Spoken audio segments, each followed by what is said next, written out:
The night was thick with the scent of pine and damp earth as Ava made her way through the woods, her heart pounding in her chest with excitement and fear in equal measure. She had always loved hiking at night. The way the moonlight filtered through the trees and cast everything in a silvery glow made her feel alive in a way nothing else could. But tonight felt different. There was a tension in the air that she couldn't quite put her finger on, a sense of danger lurking just beyond the edge of her vision that sent shivers down her spine.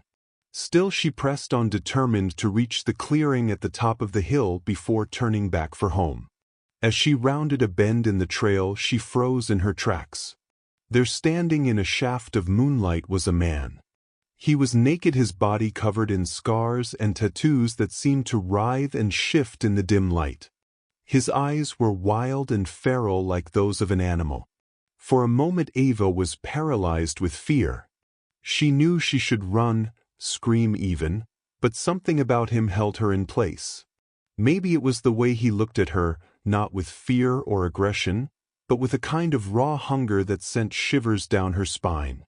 "Who are you?" she whispered, barely able to get the words out. The man didn't answer. Instead he took a step towards her, his muscles rippling beneath his skin. Now that she could see him up close, Ava realized he was impossibly handsome, ruggedly so, with chiseled features and piercing blue eyes that seemed to glow in the darkness. Suddenly, without warning, he shifted before her very eyes, his body contorting and twisting until he stood before her as a massive black wolf. For a moment Ava was too stunned to move. She had heard stories about werewolves before, rumors whispered in hushed tones around campfires, but she had never believed them to be true until now. As she watched the wolf disappear into the shadows, Ava felt a strange sense of longing welling up inside her. She wanted to follow him, to see where he was going, to know more about this mysterious creature who had just turned her world upside down. Without thinking, she took off after him deeper into the woods. The forest was alive with sound, the rustling of leaves, the chirping of crickets, the distant howl of a wolf. But Ava paid no attention to any of it. All she could think about was the man, the wolf, who had just disappeared into the darkness. She ran faster and faster, her heart pounding in her chest, until she finally caught sight of him again, standing on a rocky outcropping overlooking the valley below. For a moment their eyes met, and Ava felt a jolt of electricity shoot through her body. She knew she should be afraid, that this was dangerous territory she was treading on, but she couldn't help herself. She was drawn to him like a moth to a flame. As she watched the wolf disappear into the night, Ava made a silent vow to herself. She would find out who he was, what he wanted, and why he had chosen her. And she would stop at nothing to uncover the truth. What did I just witness? Was it real, or am I losing my mind? If you want more episodes like this one, make sure you subscribe so you don't miss out. Ava didn't sleep that night. She tried. Lights off, phone face down, window cracked open to let in the cold whisper of the forest outside, but every time she shut her eyes, she saw him. The stranger. The scars. The way his body had twisted and cracked, muscles reforming as fur spread across his back like a shadow alive. It wasn't possible. And yet she could still feel the echo of him, that raw, magnetic hum in the air after he disappeared, like the energy right before thunder. When morning finally forced itself through her blinds, Ava looked wrecked. Her hair a mess, eyes ringed with insomnia. She sat at her tiny breakfast table staring into her coffee like the answer might be floating somewhere in the caffeine. It wasn't there, only reflection, pale and uncertain. Her phone buzzed. Rachel. Rachel never texted early, which meant she already sensed something was off. You alive? You didn't answer last night. Ava swallowed the lump in her throat and replied, "Meet me at Black Dog Coffee. Need to talk, asterisk." She paused, reread the name of the cafe, Black Dog. A coincidence that suddenly felt like a bad cosmic joke. Rachel was already at a table by the window when Ava arrived. blonde hair in a messy bun, sunglasses despite the gray weather, sipping an oversweet iced latte with the kind of judgment only best friends can manage. "You look like hell," Rachel said immediately. "Did you pull an all-nighter or something?" Ava forced a small laugh. "Something like that." She sat down, fidgeted with a sugar packet. For almost a full minute, neither of them said anything. Then Ava sighed and blurted, "Okay, you have to promise not to laugh at me." Rachel leaned back. "Those are the best setups." "I'm serious," Ava said. "Last night, I went hiking after class. You know that trail near Pine Hollow? The one with all the missing person stories? Great choice." "Huh. Anyway, I was headed for the ridge when I saw him. A man. Naked. Standing in the path." Rachel raised an eyebrow. "And you didn't immediately call the cops?" "He wasn't human. I mean, he looked human, but then he just..." Ava gestured helplessly, one hand twisting in the air. "Changed. Right in front of me." "You mean like changed his attitude or..." "I mean he shifted. He turned into a wolf, Rachel. A massive one. Jet black. It wasn't an animal attack, it was transformation. I saw every bone move." Rachel blinked slowly, then let out a humorless laugh. "Okay, you definitely didn't sleep." "I know how this sounds," Ava cut in. "I thought I was hallucinating. But it was real. I can't stop seeing it." Rachel studied her face. She knew Ava wasn't crazy, she was too grounded, too rational. The silence between them grew taut. Finally, Rachel leaned closer, voice quieter. "Ava, you remember I told you my cousin dated that guy from upstate? The one with the weird scars?" Ava frowned. "Yeah? He used to talk about people who could shift. Packs that lived in the woods, off the grid. I thought it was just drugs or some wilderness cult crap. But what you're describing..." Ava felt her stomach tighten. "Are you saying you believe me?" Rachel hesitated. "I'm saying I don't not believe you. But if this guy is what you think he is, a werewolf or whatever, you do not want to get involved. Those things never end well. They have rules, laws, blood debts." Ava's head snapped up. "Laws?" "Yeah, like old clan stuff. When my cousin's boyfriend disappeared, his brother said something about pack law, how betrayals have prices. These aren't fairy tale shifters, Ava. They're territorial, violent, especially the ones who live outside a pack." "The ones outside," Ava repeated softly. "Like rogues?" "Exactly." The words sat between them like a curse. Later, walking home, Ava replayed the conversation in her head. Rachel's warning should have scared her off completely. It didn't. It only made her more curious. Because deep down, under the fear, something else simmered, a pull she couldn't explain. The way he'd looked at her. Not like prey. Not even like a stranger. It was something older, primal. Recognition, maybe. That night, she dreamed of golden eyes watching her through trees. Elsewhere, far beyond the lights of the small town, Lucas ran. His breath came in clouds as his boots slammed into wet soil. The pack hunters had caught his scent 2 nights ago. He'd killed the tracker they sent, but it wouldn't slow them for long. They'd always been persistent bastards. He stopped finally at a creek, washing blood from his forearm. It wasn't his. The copper tang mixed with the cold sting of the water. When he looked up, his reflection stared back, sharp cheekbones, a jaw shadowed with stubble, dark hair damp with sweat. Those eyes, the same stormy blue Ava couldn't get out of her head. He'd lived like this for a long time now. No pack. No home.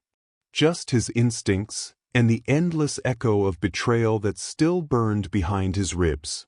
He should have stayed out of sight that night. He knew better than to shift near town. But the pull of the moon, that brutal hypnosis, had driven him too close to the ridge. And then she'd appeared. The girl with the wide, terrified eyes who'd seen him before the change. The moment her gaze locked with his, he'd smelled it, something buried in her scent. Not fear. Not entirely human either. Something dormant. Rare. She was supposed to run. But she'd looked at him as if she saw the man inside, not just the monster. He clenched his jaw. Pack law was clear. When a human saw a shifter's true form, blood had to answer blood, unless the alpha claimed them. But he had no pack, no authority. And yet everything in him screamed mine. The days blurred. Ava tried to return to normal life. Classes, shifts at the bookstore, late nights scrolling through research tabs about folklore and myths. None of it gave her peace. Her senses had sharpened since that night. She could smell the rain before it came. Hear footsteps blocks away. Sometimes, she'd wake with scratches she didn't remember getting. It was as if something inside her had woken up. One evening, she found herself back at the trailhead, the same path where everything began. The air was crisp, trees rustling softly against the gray sky. She didn't plan to call out, but she did anyway. "I know you're out there." Nothing. Only the whisper of leaves. "You can't just show up like that and disappear." "I saw you." Her voice broke on the last word. "You can't pretend that didn't happen." Then, a crack of branches. A shadow moved between the trees. Fluid. Watching. Her heart slammed against her ribs. She couldn't see his face, but she knew it was him. Lucas stepped forward, jeans, black jacket this time, barefoot. Bruised, weary, beautiful in a dangerous way. "You shouldn't have come back here," he said, voice low, rough gravel that sent a pulse through her despite every rational thought telling her to run. You're real," she managed. "Unfortunately." "Who are you?" He hesitated. "Lucas." The way he said it carried weight, like a name that had been forgotten by the world but still remembered by ghosts. "What are you?" she asked quietly. He watched her for a long moment, then turned his eyes to the sky. "Something that doesn't belong anywhere anymore." "That's not an answer." "You don't want one." "Try me." Lucas's jaw tightened. "I'm what happens when you break pack law. When you stop kneeling to an alpha who's forgotten what loyalty means." It clicked. Rachel's warning. "You're a rogue." He looked at her sharply. "You shouldn't know that word." "I did my homework." A small, humorless smile touched his lips. Curious little human. Ava crossed her arms. "You think this is a game? You transformed in front of me. You changed everything. You don't get to just vanish and expect me to act like I imagined it." He stepped closer, too close, until she could feel the heat from his body. The air between them thickened. "You saw me," he said softly. "And in my world that means you're bound to me now. Whether either of us likes it or not." Bound. The way he said it was both promise and threat. Ava's voice faltered. "That's insane." "But true." "And if I refuse?" His eyes darkened. "Then others will come for you. And they won't be as gentle as I am." She could see it, the flicker of regret behind his expression. He didn't want this any more than she did, but something older, deeper, was pulling them toward each other. When he turned to walk away, Ava reached out without thinking and caught his wrist. "Lucas, wait." The contact hit like static, his skin hot, pulse erratic. He looked down at her fingers on him, and for a moment time slowed. Something ancient recognized something new. Then he slipped free, vanishing into the shadows like smoke. Ava stood there long after he was gone, hand trembling where she'd touched him. For weeks afterward, her world began to unravel, strange dreams, wolf howls echoing closer each night, shadows that seemed to breathe. She felt hunted but not by him, by something bigger, older, moving just outside her understanding.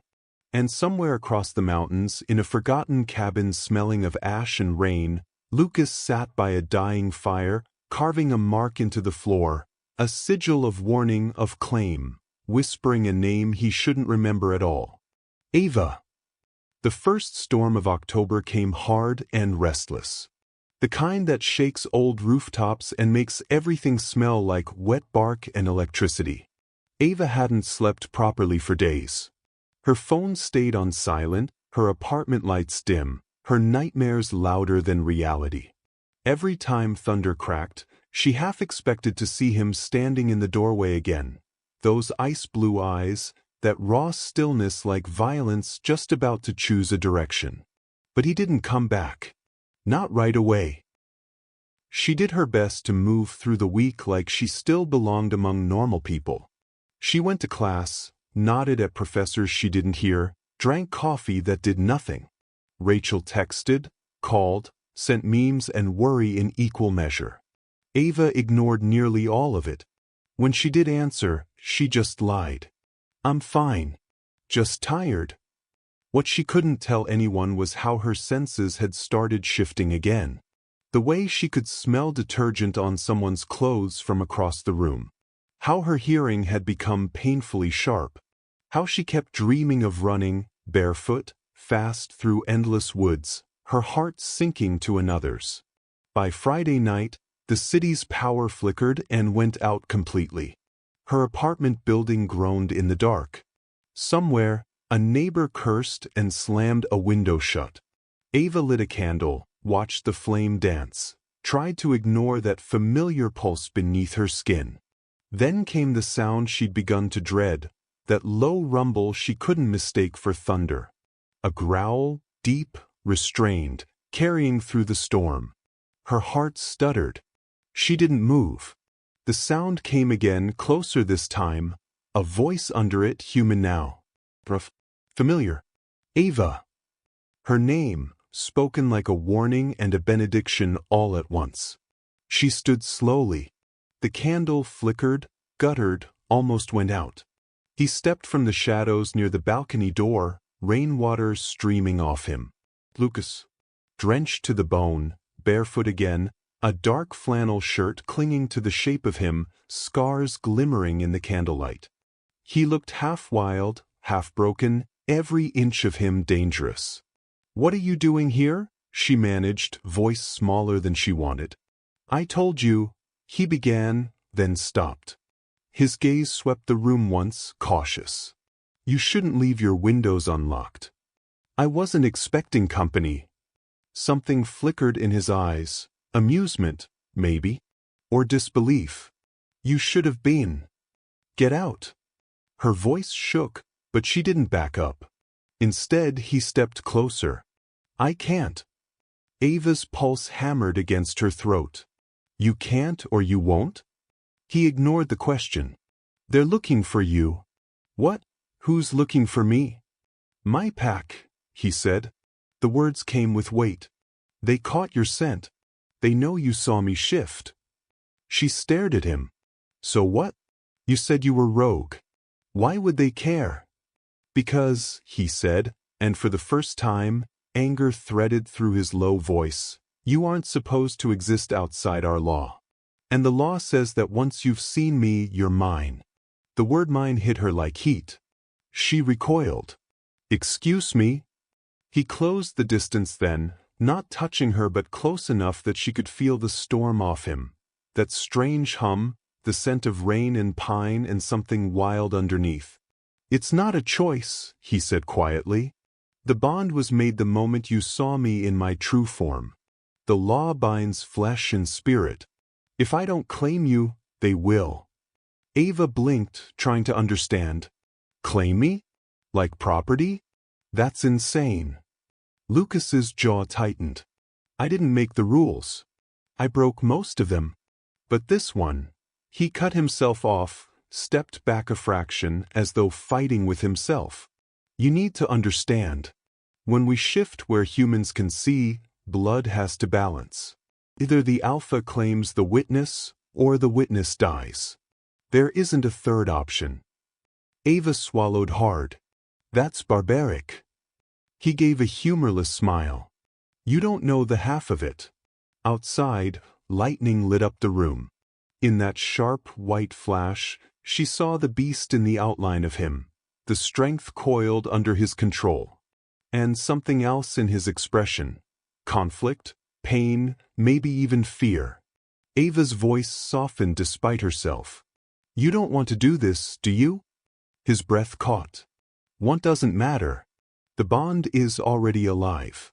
You felt it." Her stomach nodded. "What are you talking about?" "The heightened senses. The dreams. You can smell rain, can't you? Hear things you shouldn't. It's bleeding through already." She stared at him, realization dawning slow, reluctant. "I thought I was losing my mind." "You're not," he said. "You're changing." The way he said it, regret and awe tangled together, made something inside her go still. She shook her head.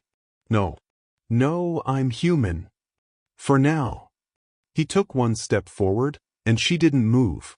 The air vibrated between them. Outside, thunder rolled again, like applause. "There's a way to anchor it," Lucas said finally, "to keep the bond from burning you alive. But it has to be done before the next full moon."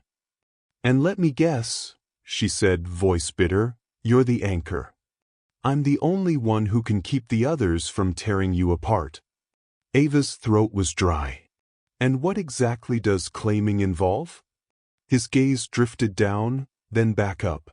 "Nothing you haven't already started feeling. Try again." He looked at her steadily, stormlight in his eyes. "It means recognizing the bond out loud. Accepting it. Letting it mark you." "Mark me?" He reached into his shirt, pulled a thin leather cord from around his neck. A pendant hung from it, carved obsidian in the shape of a crescent. "Every alpha carries the mark of their line. You take it, wear it, and you're tied to me. You'll be under my protection. They won't touch you."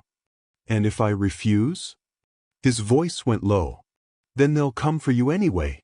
They'll tear through anyone you love until blood balances law." The words landed like a threat, but his expression betrayed him. He wasn't threatening her, he was warning her. "Why are you helping me?" she whispered. Something raw crossed his face. "Because I've done enough killing." For a long time, neither spoke. Rain drummed steadily against the roof, the last candle burning low. Finally Ava said, "If I say yes, what happens then?" He hesitated, then moved, slow enough to give her the chance to step back. She didn't. He reached up, touched her wrist gently, tracing a circle against her skin. The gesture sent a shock through her, heat and nerve endings waking all at once. "It bonds us," he said quietly. "You'll feel what I feel sometimes. Hear things through my mind, if the moon's right. You'll be connected. It can't be undone." "And you?" she asked. "I'll be bound too. Whatever danger you're in becomes mine." Ava searched his face, looking for a lie. There wasn't one. She thought of Rachel, of her small apartment, of the normal life already crumbling like wet paper. If what he said was true, she wasn't safe anywhere. Not from monsters, not from her own spreading instincts. "Fine," she said finally, her voice steadier than she felt. "Then do it." Lucas blinked, surprised. "You don't understand what you're agreeing to." "Explain it." "Because apparently I'm running out of time." He stared at her for a long heartbeat, then took her hand, firm but not forceful, and pressed the pendant into her palm. The stone felt hot, almost alive, pulsing once in time with her heartbeat. "Say my name," he said. She hesitated, then whispered, "Lucas?" At the sound, the world seemed to lurch, or maybe it was her body, reeling from something ancient igniting under her skin. She gasped, hand tightening around the stone. The storm outside peaked, a flash of lightning so bright it turned the room white. Lucas's eyes blazed then, not blue, but wild gold. "You're bound," he said, voice almost reverent, almost afraid. The power ebbed slowly. Ava stood gasping, heart racing, the pendant glowing faintly in her palm before cooling. Outside, the wind softened. The storm began to break. "What did you do to me?" she whispered. "Saved you," he said. "For now." There was something else in his eyes, though, something that said this was only the beginning. Because far away, in the dark miles of forest, others had felt the pulse of new power. The law had been invoked, the bond sealed, and with it, the hunt renewed. The storm had peeled away by sunrise, but the air after it didn't feel clean. It felt charged, as if the whole world still remembered what had happened in that apartment the night before. The claiming, the light, the heat under her skin that never fully faded. Ava woke to silence. The candle was a puddle of wax, her clothes were damp with cold sweat, and the pendant Lucas had pressed into her hand now rested on her chest like it belonged there. He was gone. Of course he was. At first, it felt like a relief, waking up alone, without those eyes watching her like she was both dangerous and fragile. But as the minutes stretched, she realized something was off. There was a current in her bloodstream that wasn't hers. Her pulse kept sinking to something distant, a rhythm that wasn't human. When she pulled the curtain, the city outside looked strange, too bright, too sharp. Colors she'd looked at all her life now burned like they were alive. Somewhere out beyond the noise, she could feel someone moving through the green line of the forests. Lucas. She didn't know how, but she knew it as absolutely as a heartbeat. She whispered into the empty room, "What did you do to me?" The pendant warmed against her skin in answer. Lucas had left before dawn. The scent of her, that mix of fear, curiosity, and that faint trace of something older, clung to him like smoke long after he'd gone. He needed space, needed air, needed distance from her blood's pull rattling through his veins. He'd done the right thing, claimed her before the pack could, protected her from a death warrant. That was all this was supposed to be. But the bond didn't feel like protection. It felt like temptation.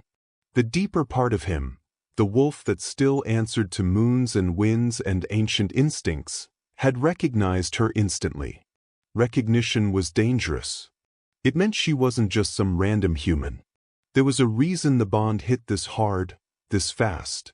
And there was another truth pressing in the back of his skull. His old pack would never stop hunting him. Claim or not, Ava's existence tied to his made her a threat to them too. He stalked through the rain-soaked pines, senses scanning for the familiar scent of ash and wild mint. The trail of his pursuers. He wasn't disappointed. 3 of them were close. Hunters from the old pack, sent by his brother, Nathan, the current alpha. Loyal dogs doing their master's work. Lucas didn't need to fight them yet, but sooner or later he would. He closed his eyes briefly. She'll feel it if I die. That thought gnawed at whatever conscience he'd tried to bury years ago. Ava spent most of that day pacing around her apartment like a ghost. She tried to go to work, lasted an hour before grabbing her bag and leaving. She couldn't think, couldn't focus, couldn't shake the feeling of his presence curling under her skin like heat against frost. Every quiet sound became his footsteps. Every shadow had the shape of his shoulders. By late afternoon, she gave up pretending and drove toward the woods. The road was still slick from the rain, puddles reflecting white sky. When she reached the trailhead, she didn't even hesitate. She just stepped into the trees. The woods greeted her like something alive. And somewhere deep in it, the awareness of Lucas flared bright. That strange tether between them tightening. She followed it. She didn't even have to think. When she finally found him, he was leaning against a fallen log, sweat slick and bruised, staring at her like he'd been expecting her all along. "You shouldn't be here," he said, voice rough. "You left," she replied simply. "I told you I wouldn't be gone long. It's been a day." He gave a half smile that didn't reach his eyes. "I didn't think you'd feel it that strongly." "Feel what?" She swallowed hard. You in my blood? The pain in my chest every time you move too far away? The words made him flinch despite his composure. It'll settle. When? When it wants to. That's not an answer. It's the only one I've got. She folded her arms, defiance sparking under her fear. This thing between us, this bond, it's not normal, is it? Nothing about me is normal, he muttered. That's not what I asked. He finally looked at her.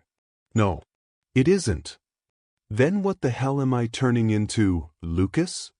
For a long moment he didn't speak. Then he sighed, ran a hand through his hair. The bond awakens what's dormant. You might start sensing things. Sometimes stronger emotions. Dreams, instincts. But it won't make you like me. Unless, he stopped. Unless what? Unless you want it, he said quietly. Silence held for a beat too long. The forest around them felt like it was listening. I want answers, she said. You'll get them. But not here. He glanced toward the north ridge. They're close. My pack. The word "my" hung bitter in his mouth. Ava caught the subtle shift in his scent. Tension, alertness, war. How close? Too close. We can't stay. Then where do we go? He met her eyes. Somewhere they won't dare touch us. They drove for hours up through the mountains, an abandoned hunting cabin that reeked of smoke and old whiskey waiting for them. Lucas built a fire while Ava explored the one-room space. Crooked wooden floors, one dusty bed, a cracked window, the smell of damp wool everywhere. It was claustrophobic and intimate all at once. Do you live like this all the time? She asked when the silence got too heavy. Not exactly home decor magazine material, I know, he said without looking up. She smiled despite herself. You saying you're homeless? He shrugged. Freedom costs less that way. She sat near the fireplace, pulling the pendant from under her shirt. The obsidian still glowed faintly when it caught the firelight. What happens if I take it off? He froze for just a heartbeat, then said, Don't. Why? Because the mark holds the bond steady. Without it, your body might not handle the connection. She frowned. You mean I die? Or worse, he said. Great. She leaned back against the wall. So I'm chained to a moody fugitive werewolf with commitment issues. Lucas's mouth twitched. You make it sound romantic. Isn't it? That silenced him more effectively than any insult could. For a few seconds, they just stared at each other, the air between them charged, their heartbeats sinking again in that unnatural way. Ava looked away first. Tell me about them, she said. Your pack. He hesitated. There's not much worth telling. Try me. Lucas sighed, rubbed the bridge of his nose. Your brother leads them now. We used to run together. We believed in keeping the old laws balanced. Secrecy, loyalty, restraint. Then power got loud in him. He stopped listening to balance. We tore each other apart over it. What happened? He killed someone I swore to protect. I refused to kneel. That makes me rogue. And rogues don't get second chances. Ava watched him quietly, seeing the crack in the armor now. He wasn't just dangerous, he was haunted. So you've been running ever since.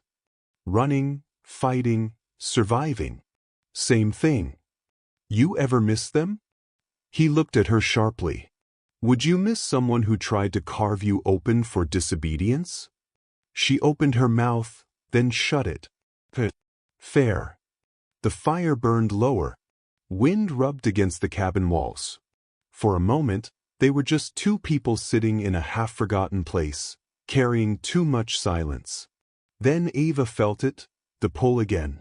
The same invisible thread that had woken inside her the night of the claiming. It thrummed between them now, almost audible. She pressed her palm against her chest. Lucas. He met her gaze, and for a second, Everything external dissolved, storm, wood, fear, logic. His eyes caught the firelight, flaring that gold again. "You feel it too," she said. "Yeah." "What is it?" "The bond deepening," he said softly. The wolf recognizing its other half. Her heart stumbled. "You mean?" "I mean nothing romantic." "Sure," she said dryly. "You sound convinced." He huffed a quiet laugh that died instantly. "The more we deny it, the stronger it gets. You should sleep, Ava." She pulled the old blanket from the couch and lay near the fire, back turned to him, pretending not to notice he hadn't moved from where he stood, watching the dark through the window. Later that night, she woke to the sound of his breathing, ragged, uneven. Moonlight speared through the window. Lucas was sweating, trembling, muttering low under his breath. She crouched beside him. "Lucas." He didn't stir, just growled, deep, inhuman, eyes flashing gold even in sleep. "Lucas, stop." His hand shot up, grabbing her wrist with a strength that jolted her whole arm. But the second her skin met his, he gasped and froze. Their connection lit up like a pulse of heat traveling between them. His body went still. When he opened his eyes, the wild part receded a fraction. He stared at her like a man drowning who suddenly found air. "You're calming it," he said quietly. "The bond?" He nodded slowly. "Yeah. It works both ways." She swallowed. "Guess you're welcome." He didn't smile, didn't let go of her wrist. "You shouldn't have to carry any of this, Ava. I don't remember getting much of a vote." "No. You didn't." They stayed like that for a long moment, eyes locked, the fire dying down to red coals. When he finally released her, it was gentle, deliberate, a small, almost reverent gesture. Ava went back to her place by the fire, but sleep didn't come.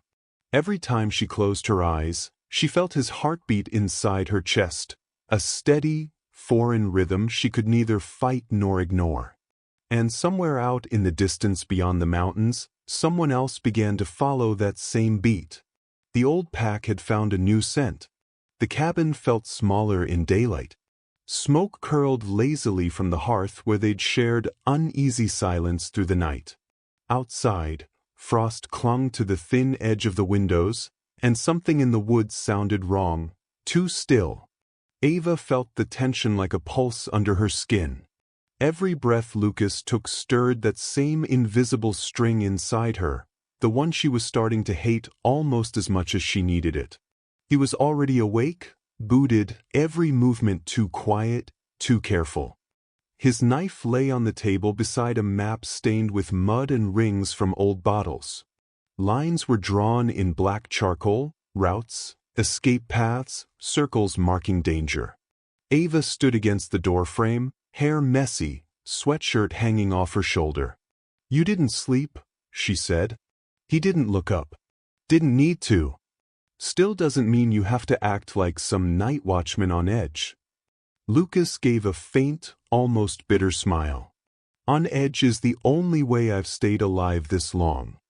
He folded the map. His eyes flicked to her. "You should eat." She crossed the room, brushing past him deliberately. "You know, you say that a lot. Like you're some sort of survival manual printed on legs." He said nothing. They ate in silence, the quiet broken only by the occasional crack of burning wood. Ava pushed food around her plate, watching him. There was something different in him this morning. Calmer on the surface, but heavier behind the eyes. "You keep staring," he said finally without looking up. "That obvious?" "You're not subtle." She dropped the fork. It clattered louder than she meant it to. "Fine then. Tell me what's really going on." His head lifted. "Meaning?" "Meaning that you're acting like we're both walking through a minefield and only you can see the map. I told you my old pack is after you." "You've mentioned that. You've not mentioned why." He straightened, jaw flexing. "It doesn't matter." It matters if I'm stuck in it with you. That earned her silence. Then he rose, slow and deliberate, and walked past her to the door. I'll cut more wood, he muttered. Don't do that, Ava said sharply. Don't walk out when I ask you something real. He stopped with his hand on the latch, tension visible across his shoulders. What do you want to hear, Ava? The truth. He turned around. The truth would change everything. Maybe that's better than walking blind.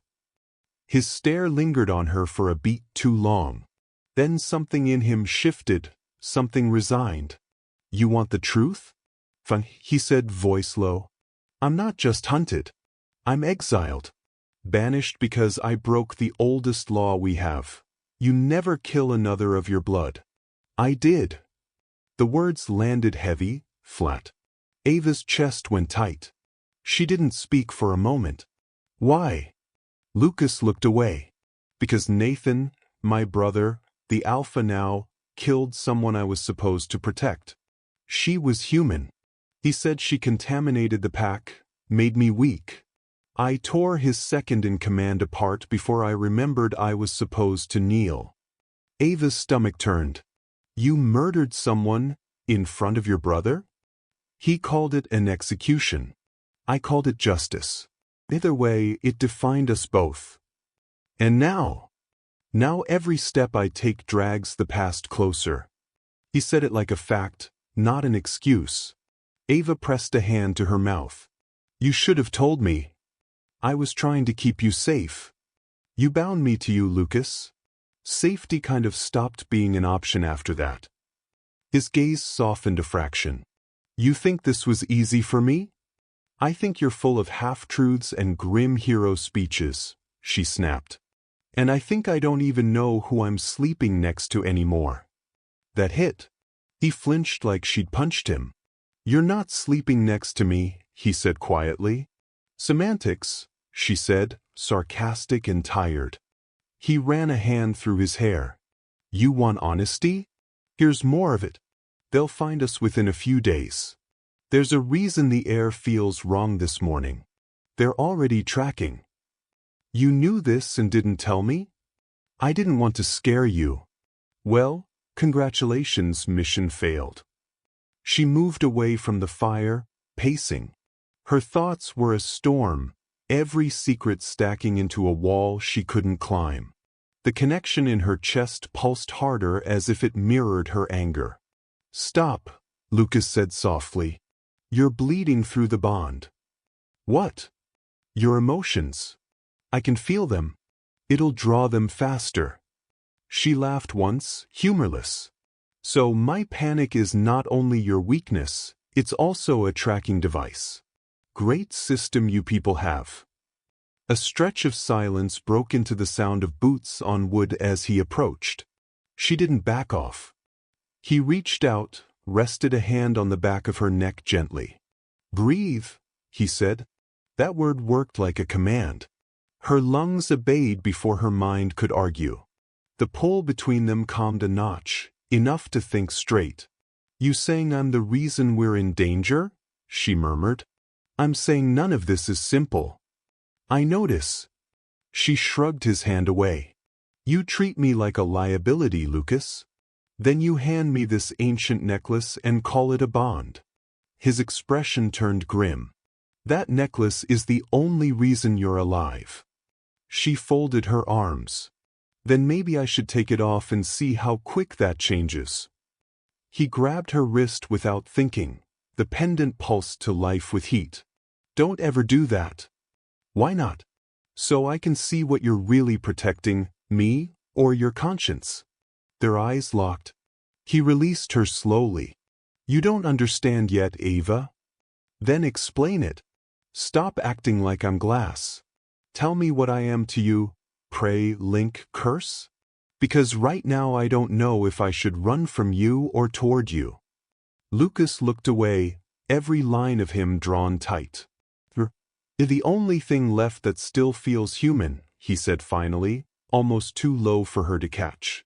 It wasn't the answer she wanted, but it cracked something in her anger all the same. For the rest of the day, he barely spoke. He sharpened weapons, packed bags, prepared things she didn't recognize. Ava sat near the window, watching the light fade from gold to steel gray, trying to decide whether forgiveness was possible when every truth made her feel smaller. That night the wind howled again, but not like before. It carried voices. Ava stiffened. Lucas heard it too. He was already on his feet, knife drawn, eyes flashing. "Hunters," she whispered. "No," he said softly. "Worse. My brother's shadows." "Shadows?" "Wolves who've let the beast win completely." Her pulse thundered. The pendant burned hot against her collarbone. "They can sense our bond." "Well, that's convenient." He gave a crooked smile that looked a lot like despair. "Stay behind me." 3 figures moved out of the treeline. Half-shapes, neither fully wolf nor man, eyes white in the dark. Lucas tensed. Ava could feel his rage through the thread between them. It poured through her like heat. For a second, she couldn't breathe from the weight of it. She screamed without sound. Then Lucas moved. Fast, lethal. The fight was blurs of gray and red, muscle and bone against the unholy, silent attackers. Ava stayed frozen until one of them broke through. She dove for the poker near the fire and swung wild. The blow connected. The thing dropped, snarling. Lucas finished the others with a precision that was almost beautiful in a horrifying way. When the last one hit the ground, his chest heaved, eyes glowing amber. "Ava," he said sharply. "Look at me." She did, and froze. Blood streaked his throat, but not all of it theirs. His hand went to his side, where a blade glinted. "You're hurt." He ripped the steel out before she reached him. "Silver," he gritted out. "Bastards learn tricks." "Sit down," she ordered, already dragging the first aid kit from the pack. He sat, because even alphas bleed. His breath came ragged, the air stank of metal and burned fur. As she worked, the bond pulsed, sinking with his pain. Every time he winced, it hit her too. When she'd done what she could, she sat back, hands slick with blood. "You knew this would happen," she said. "I hoped it wouldn't yet. And you still brought me here." He met her gaze. "Would you rather they'd found you alone in that apartment?" She wanted to argue but couldn't. Instead she whispered, "You should have told me everything, Lucas. Before all of this. I could have handled running, fighting. Maybe even killing. But lying?" He said nothing. She wiped her hands on the towel, tossed it hard across the room. "I can't trust someone who edits the truth." He leaned his head back against the wall. "Trust isn't required for what binds us." She stiffened. "Then maybe that's the cruelest part." The fire spat and snapped between them, echoing what neither dared say. Outside, the forest retreated into silence. Inside, the space between them stretched thin and shaking, full of unspoken things. Ava looked at the man who'd saved her, hunted for her, lied to her, and understood, with a clarity that hurt more than fear, that the bond they shared might keep them alive but might also destroy whatever was left of her before it was done. The night after the attack, Ava barely slept. Every time she closed her eyes, she saw those half-shifted monsters, the shadows Lucas called them, and felt the echo of his pain in her own body. The bond between them was a curse, a chain, a lifeline all at once. Lucas was worse off. He'd lost more blood than he let on. The silver wound festered, refusing to close no matter how many times she cleaned it or pressed herbs into the gash. By morning, he was feverish and delirious, muttering names she didn't recognize in a language that sounded older than English. Ava did what she could, boiled water, changed bandages, whispered words of comfort even though she wasn't sure he could hear her. She tried not to think about what would happen if he died, if the bond snapped and left her alone with this new power burning through her veins. Outside, the world was silent. Too silent. She checked the perimeter every hour, knife in hand. The woods felt different now, less like a sanctuary and more like a trap. She knew they were out there somewhere, Lucas's old pack, led by his brother Nathan. The ones who wanted him dead for breaking their laws. By midday, Lucas's fever broke. He woke with a start, eyes wild and unfocused. "Ava," he croaked. "I'm here," she said softly, brushing damp hair from his forehead. He grabbed her wrist with surprising strength. "You have to go. I'm not leaving you." "They're coming," he said urgently. "I can feel them." "So can I," she admitted quietly. He stared at her for a long moment, something like pride flickering in his gaze despite the pain. "You're stronger than you know," he said finally. She squeezed his hand. "So are you." He tried to sit up but winced as pain lanced through his side. "Easy," she murmured, helping him lean back against the wall. "We don't have much time," he said grimly. "Nathan won't wait for nightfall." Ava swallowed hard. "What do we do?" Lucas's jaw tightened. "We fight." They spent the next few hours preparing as best they could, sharpening weapons, setting traps around the cabin's perimeter, going over escape routes one last time in case things went south, which they almost certainly would. Ava tried not to let fear show on her face, but inside she was trembling with dread, not just for herself but for Lucas too, for what might happen if they failed, for what might happen if they succeeded only to find themselves hunted again tomorrow or next week or next year. As dusk fell over the mountains like a shroud of ash and bone dusting everything gray with its touch, they waited together by firelight, silent except for their breathing which seemed louder than ever before now that death loomed so close outside these thin wooden walls. It wasn't long before movement caught Ava's eye through one cracked window pane. Figures moving between trees, too many shapes at once, all closing in fast from every direction at once. Lucas tensed beside her, muscles coiling beneath skin slicked with sweat and blood both old and new alike. He looked ready enough despite wounds still weeping red down ribs exposed where shirt had been torn away during last night's battle against those shadow wolves sent ahead by Nathan himself no doubt. Ava gripped knife tighter than ever before, feeling pulse throb hot beneath thumb pressed hard against hilt carved from bone taken long ago during another life entirely when things were simpler perhaps but never truly safe either way. Then came voice outside calling out name neither recognized nor cared much about anymore given circumstances now unfolding rapidly around them both. "Lucas! Come out and face me like man instead hiding behind human girl who doesn't even belong here among us anymore." Lucas stepped forward first, knife drawn tight across knuckles white with tension barely contained beneath surface calmness masking deeper rage boiling hot below skin stretched thin across bones aching tired worn down nearly to breaking point. Nathan laughed. A sound colder, sharper, deadlier, anything Ava had heard previously throughout entire ordeal thus far leading up this momentous occasion marking turning point story being told presently ongoing basis indefinitely henceforth. "You think you can protect her?" Nathan sneered stepping closer each word dripping venomous intent meant inflict maximum damage wherever possible whenever opportunity presents itself naturally inevitably eventually ultimately. "She belongs me." Nathan roared shifting instantly wolf form larger meaner uglier anything Ava imagined previously throughout entire ordeal thus far leading up this momentous occasion. Lucas shifted too.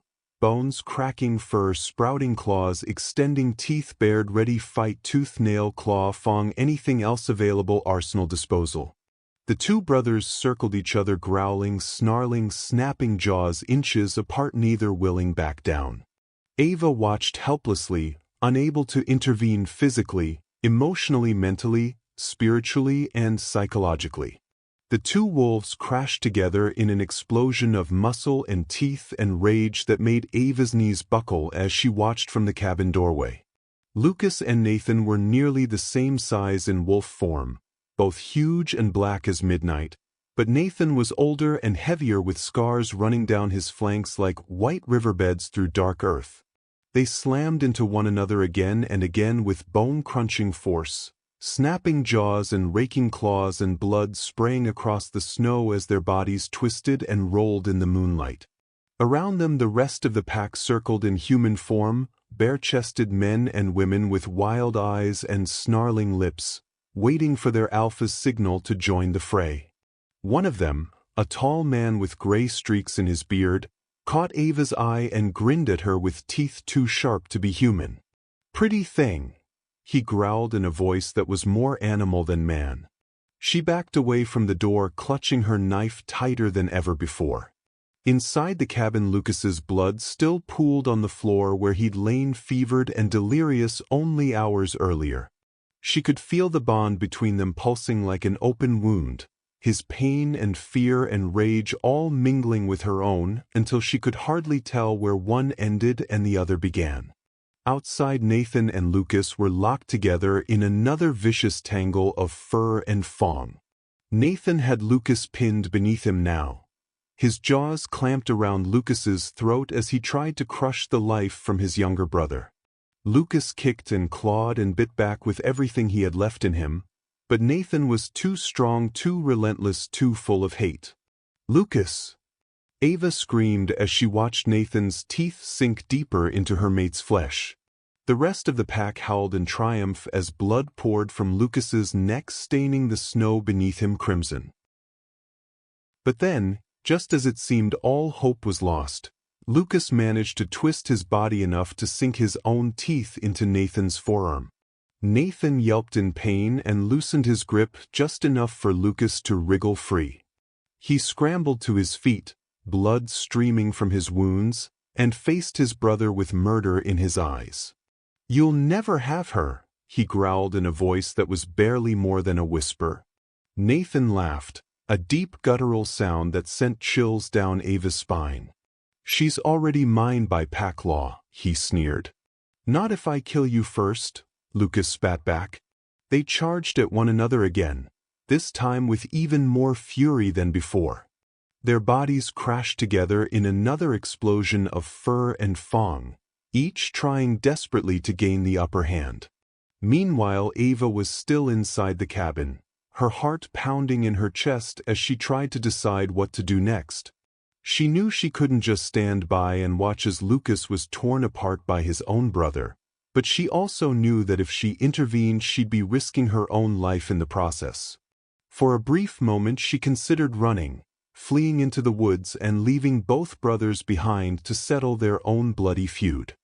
But then she remembered the way Lucas had looked at her when he'd given her his mark, the way he'd promised to protect her no matter what.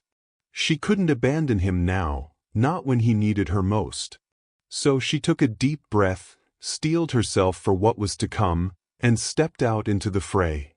The rest of the pack turned to face her as she emerged from the cabin, snarling and snapping their jaws as if daring her to make the first move. But Ava held her ground, knife raised and eyes blazing with determination. "Stay back," she warned them in a voice that was surprisingly steady given the circumstances. One of the wolves, a young woman with long blonde hair and eyes as cold as ice, lunged at her with claws outstretched. But Ava was ready for her. She sidestepped the attack and drove her knife deep into the wolf's side, twisting it until she felt bone crunch beneath the blade. The wolf howled in pain and collapsed to the ground, blood pouring from her wound. The rest of the pack hesitated for just a moment, uncertain now that one of their own had fallen. But then Nathan let out another guttural howl, this one filled with rage and pain, and the rest of the pack surged forward as one. Ava fought with everything she had, slashing and stabbing and kicking and biting her way through the onslaught of wolves that came at her from every direction. She felt claws rake across her arms and legs, teeth sink into her flesh, but she refused to back down. She was fighting for Lucas now, for their bond, for their future together. Meanwhile, Lucas and Nathan were still locked in their own deadly dance, neither willing to give an inch as they tore into one another with all the fury of centuries-old blood feuds. Lucas was losing ground now, his wounds slowing him down as Nathan pressed the attack with renewed vigor. But just as it seemed all hope was lost, just as Nathan was about to deliver the killing blow, Ava stepped between them and drove her knife deep into Nathan's chest. He howled in pain and staggered backwards, clutching at the wound as blood poured from his chest. Lucas seized the opportunity, lunging forward and sinking his teeth into Nathan's throat. He held on tight, grinding his jaws together until he felt bones snap beneath his teeth. Nathan thrashed and kicked and clawed at his brother, but it was too late. Within moments he went limp, his body slumping to the ground in defeat. The rest of the pack watched in stunned silence as their alpha fell, unsure now what to do without their leader. Lucas released his grip on Nathan's throat, panting and covered in blood as he turned to face Ava. Their eyes met, and in that instant something unspoken passed between them. They were bound together now, not just by the mark on Ava's neck, but by the blood that had been spilled in defense of their love. The rest of the pack slunk away into the woods, defeated and leaderless. Lucas shifted back into human form, his body battered and broken from the fight. He stumbled towards Ava, collapsing into her arms as she caught him. They held one another for what felt like an eternity, each drawing strength from the other as the world around them faded away. Finally, when their breathing had slowed and their hearts had stopped racing, Lucas pulled back and looked into Ava's eyes. "Thank you," he whispered. She smiled through tears of relief and exhaustion. "Always," she replied. And with that, they turned and walked back towards the cabin, ready to face whatever came next together. The snow was stained with blood and the air was thick with the scent of death. Ava and Lucas stood in the aftermath of the battle, their bodies battered and bruised but still standing. They knew they couldn't stay here, not with Nathan's pack still out there, hunting them. They had to keep moving, keep running if they wanted to survive. Lucas shifted back into human form, his body trembling with exhaustion as he leaned heavily on Ava for support. "We need to go," he said, his voice barely more than a whisper. Ava nodded, her own body aching from the fight. She helped Lucas gather what little supplies they had left, food, water, weapons, and together they set off into the woods. They moved quickly and quietly through the trees, always alert for any sign of danger. The bond between them pulsed like a living thing, guiding them forward even as it threatened to consume them both.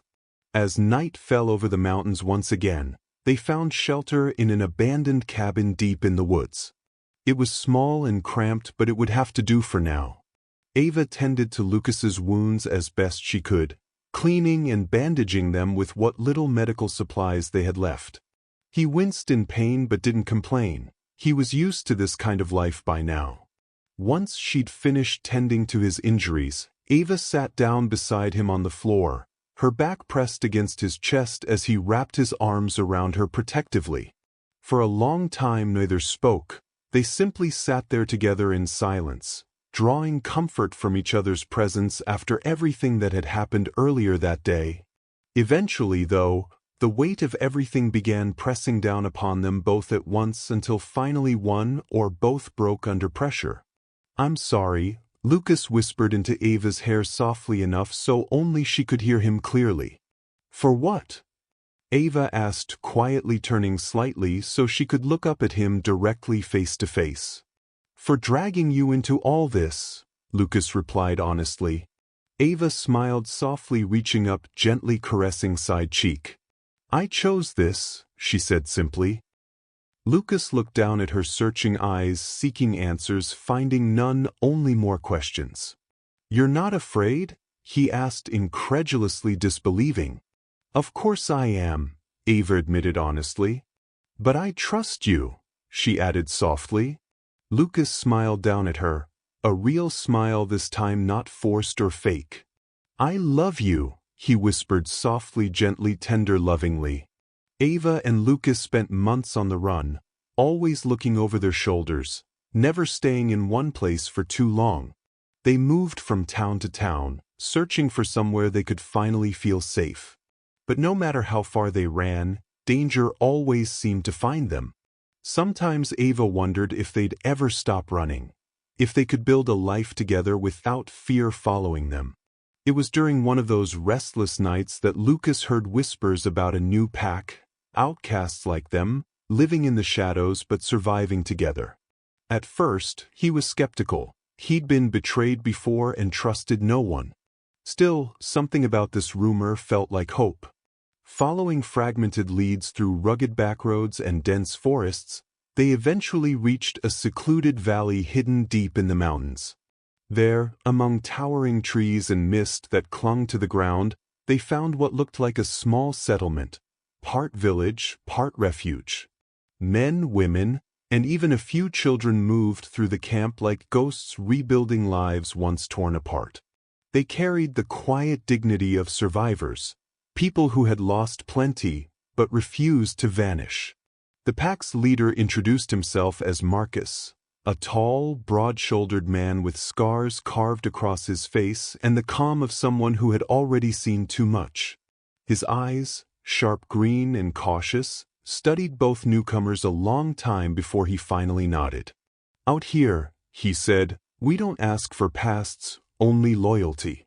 It was the first time in a long time anyone had offered them belonging without questions. Ava and Lucas were welcomed into the fold, shown where to rest and eat, told the rules, simple ones. No betrayal, no unnecessary blood, and no one left behind. For the first time since their nightmare began, they slept through the night.